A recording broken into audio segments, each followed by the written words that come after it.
Hi, I'm Seth Goldin. I want to let you guys know I titled this talk before I kind of constructed it, so this turns out to be a really broad topic, and I won't pretend to be able to cover all economic myths, fallacies, and superstitions, but I wanted to add to the skeptical toolkit, I think, the list of cognitive biases and logical fallacies should be part of every good skeptic's toolkit. And I wanted to throw a few more tools in specific to economic reasoning that you will be able to see if you go home and turn on the news tonight, or pretty much any night. So with that, I wanted to cover three broad things: jobs, destruction, and value, and more in depth. So first is jobs.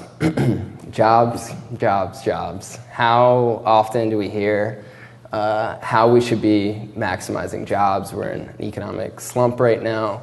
We don't have as many jobs as we'd like. Well, we hear all these prescriptions.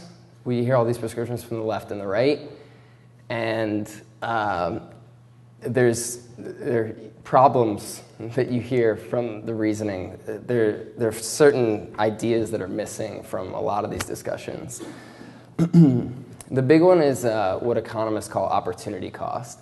The opportunity cost of something is the highest valued alternative to what an economic agent would take or would do. And this applies to you, me, individuals, but also firms.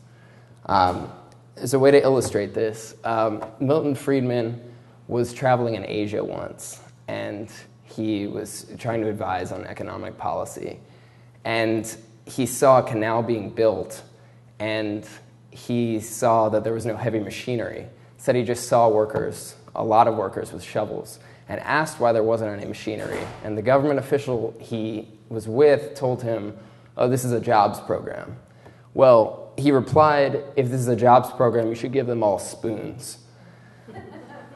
This should highlight that we don't necessarily want to maximize the number of jobs. We want jobs that create value. We don't just want to be wasting resources. If people just value jobs as an end in themselves, we would expect people to pay employers for the privilege of working, and we don't have that. This concept of opportunity cost relates to this next fallacy that we see concerning destruction when we're talking about the economy. So, I'm sure you all remember this from your history classes. What brought the U.S. out of the Great Depression? Yeah. Well, did it? Here's Frédéric Bastiat. He was a French economist in the 19th century. And he illustrated the fallacy in this thinking with the broken windows parable. And the idea is we might see some kid destroy a shopkeeper's window, and we say, "Oh, this is bad. Now the shopkeeper has to replace the window." But actually, well, there's a silver lining. It means that now that shopkeeper has to employ a glazier to come bring a window, and he can make that transaction, and that glazier can then go to the tailor and buy a suit. He's got money to do that, and we can follow this chain of transactions that are now caused from this seemingly destructive act. But we're missing the concept of opportunity cost here. So really, if we followed this line of logic to its logical conclusion, we could say, well, we should just have a bunch of teenagers going around destroying all sorts of stuff, and that would bring prosperity. Or we should devote all these resources into making one battleship. Everyone should just pay for this one huge battleship, and we'll send it into the middle of the ocean and destroy it, and then we'll all be wealthy. It doesn't follow. Prosperity comes from making those goods and services that we actually value. Here's Larry Summers. He was the president of Harvard, and he is an advisor to President Obama. And he said after the Japanese tsunami that, well, there was a silver lining. This tsunami that killed so many people and destroyed so much property was actually a good thing for the economy.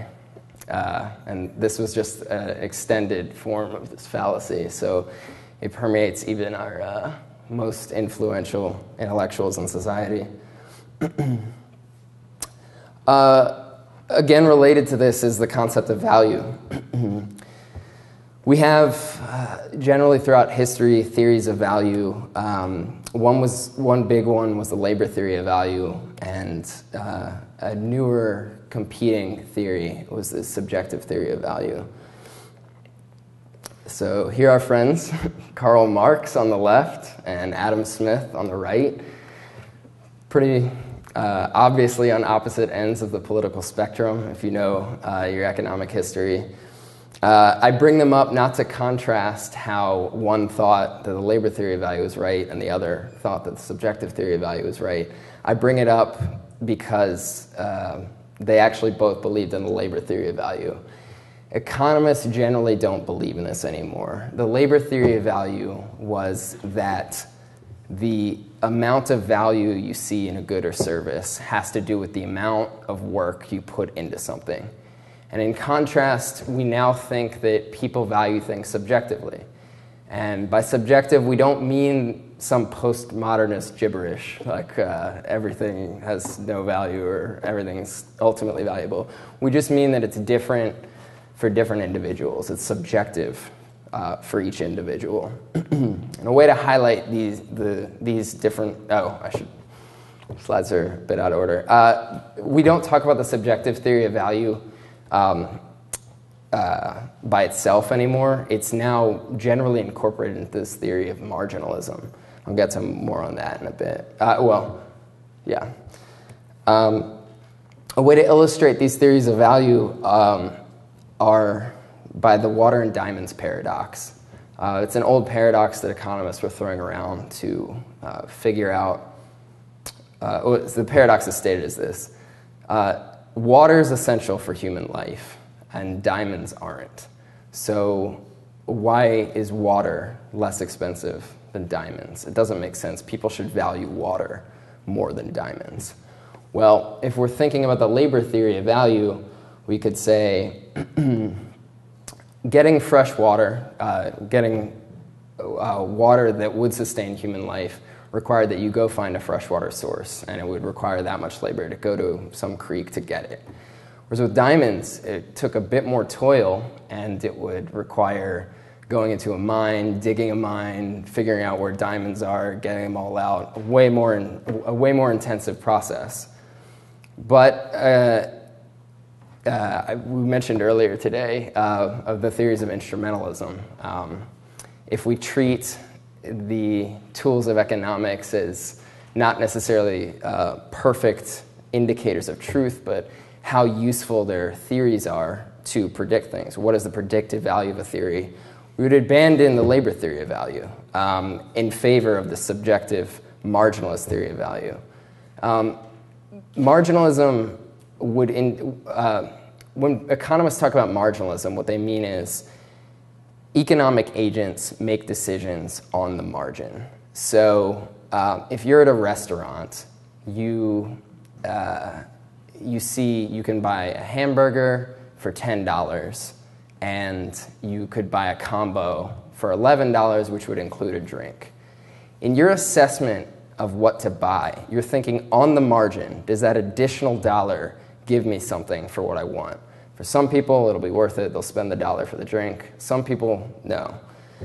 We think the marginalist theory of the marginalist assessment of the water and diamonds paradox would be that there's the 10th unit, say, even if you're very thirsty, dying of thirst, the 10th glass of water is on the margin and not very valuable to a person, whereas the 10th diamond you can sell and it's just as valuable as much as the 9th diamond. So this takes us to the often underappreciated role of prices and profit and loss in an economy. The labor theory of value would perhaps imply that profit is money that is otherwise taken that if we didn't have necessarily profit in a firm, it would otherwise go to the employees of the firm, or it would go to maybe make the prices of something cheaper. We don't think this is the case anymore. We can illustrate this with the parable of something that happened in the Soviet Union, a nail factory that was being run. The Soviet Union said they weren't using prices at all. They were using a centrally planned economy, and they set quotas by weight. And so we have this nail factory producing nails.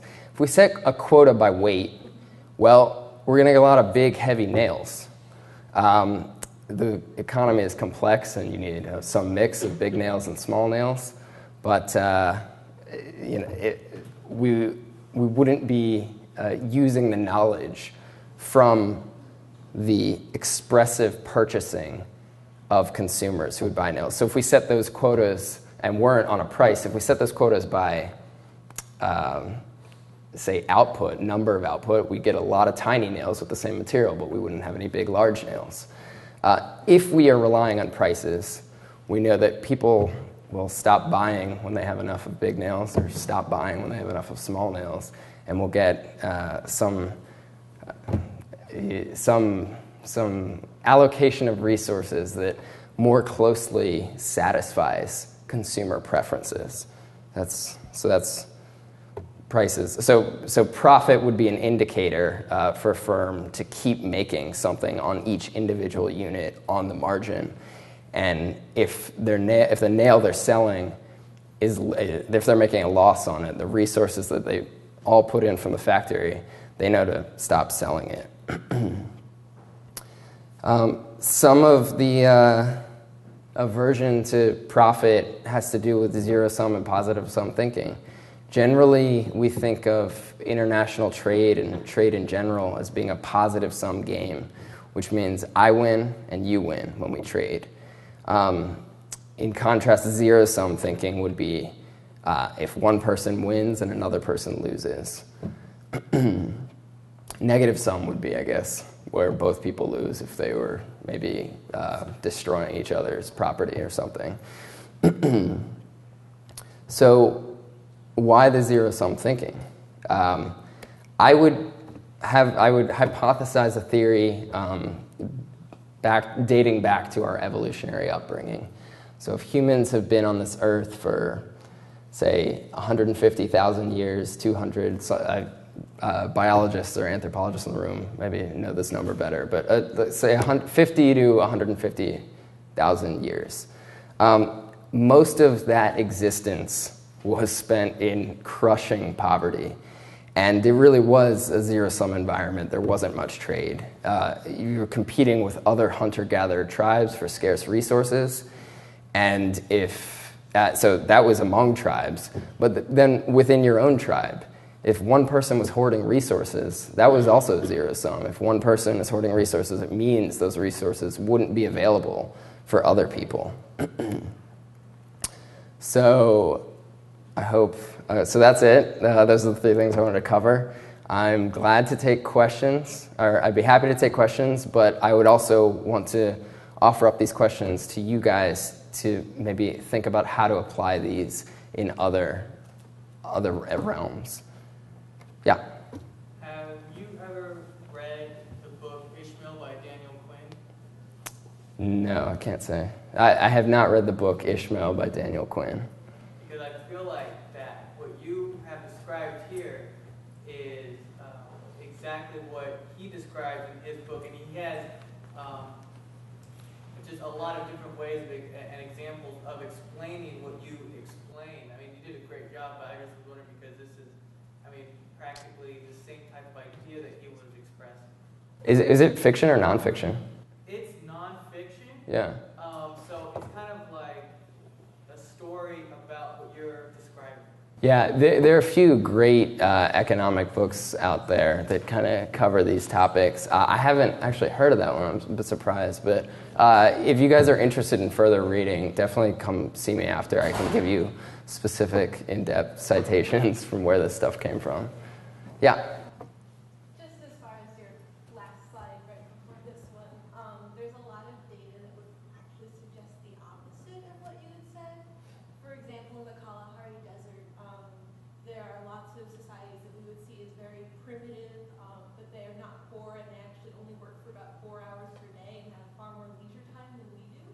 And for example, in New Guinea, the areas where agriculture was not developed, a lot of the time it was because the resources that they didn't have to cultivate were so plentiful that putting the work into agriculture wasn't worth it. So I'm no cultural anthropologist myself, but I do think that there's a lot of empirical data that would contradict. Yeah, I'd love to see it. Yeah.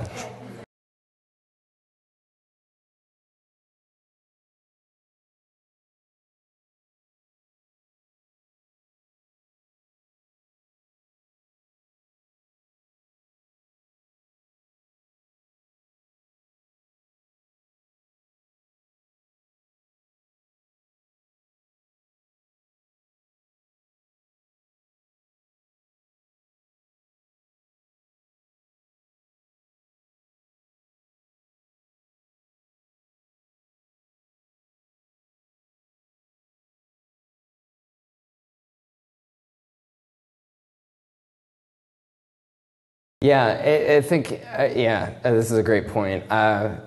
In modern times, it's almost more obvious that value is subjective among individuals because we can decide to pay $10 for a song on iTunes, and it's not related to the assembly line, work on the assembly line.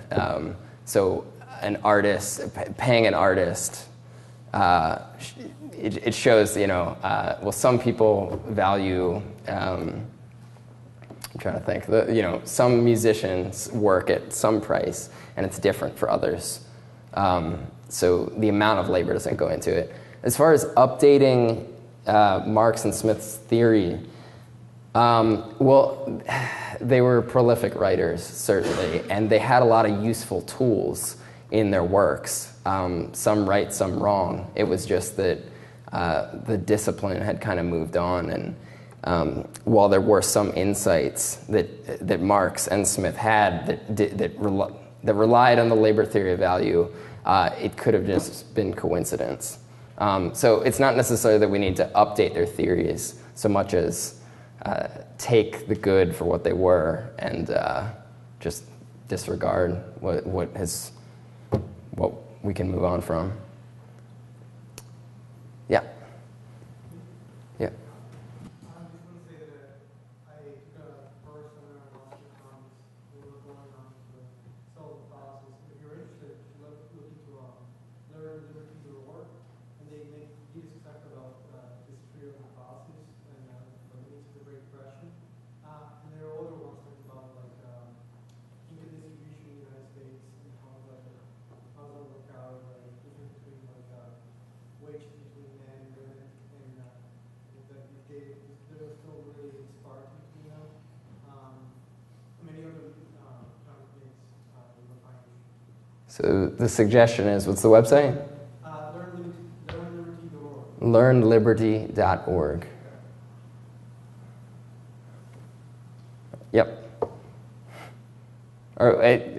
You had a question. Sorry, I want to get everyone who hadn't spoken yet. Wondering, how does either of these theories make sense of A, the existence of advertising, and B, the existence of coupons? Because it seems like in those cases you have sort of inconsistent ideals. In the case of advertising, if people are willing to pay more for something just because they see it on TV, how can any theory of value of the sort you propose make sense of that? And as far as the existence of coupons is concerned, or the existence of multiple different prices for the same thing in the same store, I haven't even seen that before. How do you make sense of that? So as far as the advertising goes, that's firms drive to try to get people to buy more of their products, but it doesn't change the subjective nature of the consumer's preference.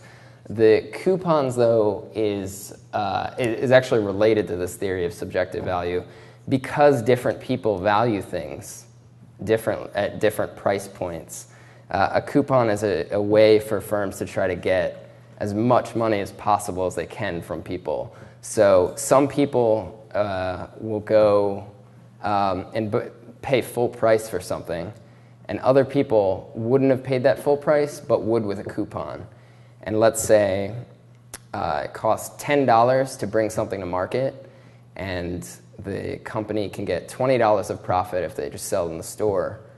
Well, if they give a coupon, maybe some people would buy at $15, and so they still make $5 profit from some fraction of the population. Actually, the perfect example of this is in this new mechanism in airline check-ins, where you can specify what amount of money you'd be willing to get bumped for.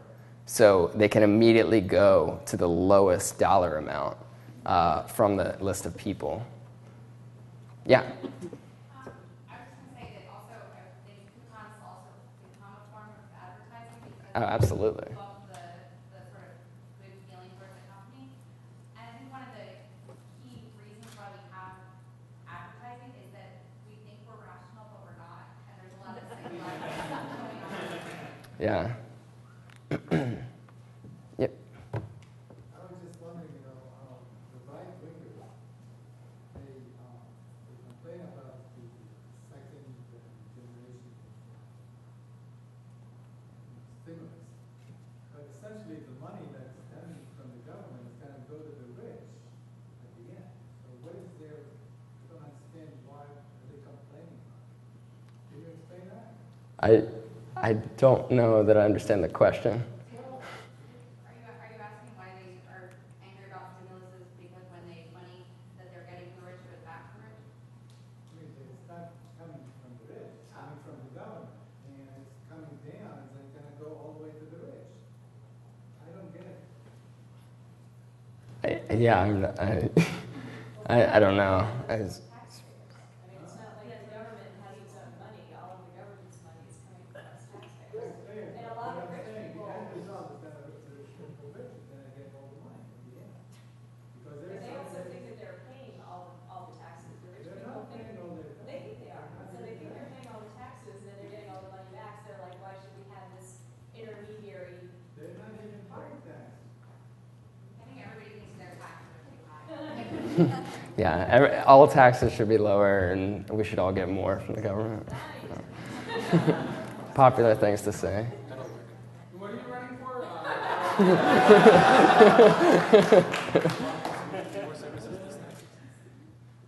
Yeah.